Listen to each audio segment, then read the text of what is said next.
Депутат Народного собрания Резу Зантария рассказывает и показывает главе государства Бадри Гунба и вице-президенту Беслану Бигвава, каким будет реабилитационный центр для детей с онкологическими заболеваниями и ограниченными возможностями здоровья, который совсем скоро по его инициативе появится в Очимчире.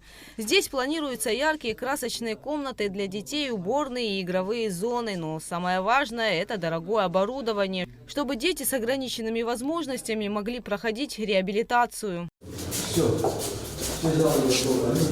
сделали под индивидуальное то самое оборудование, когда, например, дети больные аутизмом, да, они нуждаются в том, чтобы видеть какой-то свет и реагировать на мир, чтобы они мир увидели свой. Они должны это видеть, и вот это оборудование, оно около 3,5 миллионов стоит, самое такое. Вот мне заказано, но чтобы дальше понять, что сделать с этим оборудованием, нужно понять хороших, правильных консультаций специалистов. Вот что я прошу вас, чтобы мы хороший консилиум создали и приняли сюда такое первичное оборудование, чтобы оно было передовым, да, самым одним из лучших.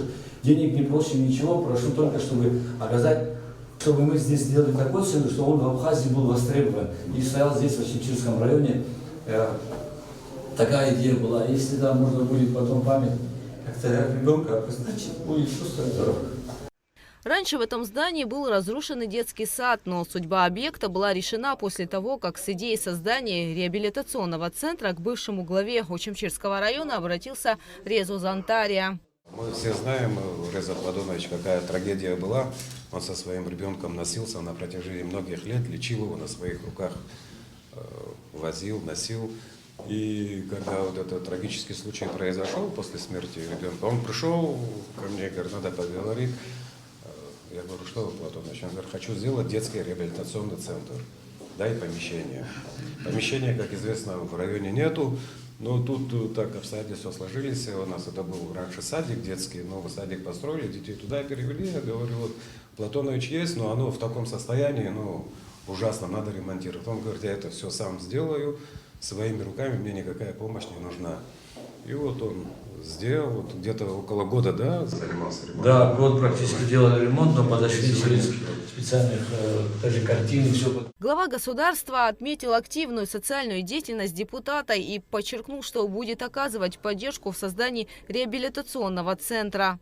Реза Платонович, я благодарен вам за ту социальную ответственность, которую вы проявляете. Действительно, детишки с ограниченными возможностями, к сожалению, количество их неуклонно растет. И реальных реабилитационных центров, профессионально обустроенных, к сожалению, у нас очень мало. И в этой связи то, что вы сегодня делаете, реализовываете за счет собственных средств, это особая поддержка государства, это особое отношение к детям. Я благодарю вас, пользуясь возможностью, за все, что вы сделали.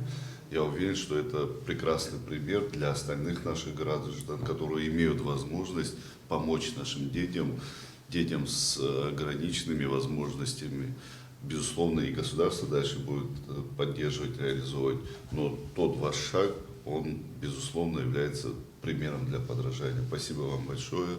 Надеюсь, что здоровье детишек, которые будут попадать в этот центр, безусловно, будет улучшаться. Это и атмосфера, и профессиональные отношения врачей, реабилитологов и многих других специалистов, которые направят свои усилия на улучшение жизни наших детишек. Спасибо вам большое. По словам Резу Зантария, в центре будут созданы все условия, чтобы дети с ограниченными возможностями чувствовали себя комфортно, а главное, получали специализированную профессиональную помощь. Гугут Савардани, Алексей Гухава, Абхазское телевидение.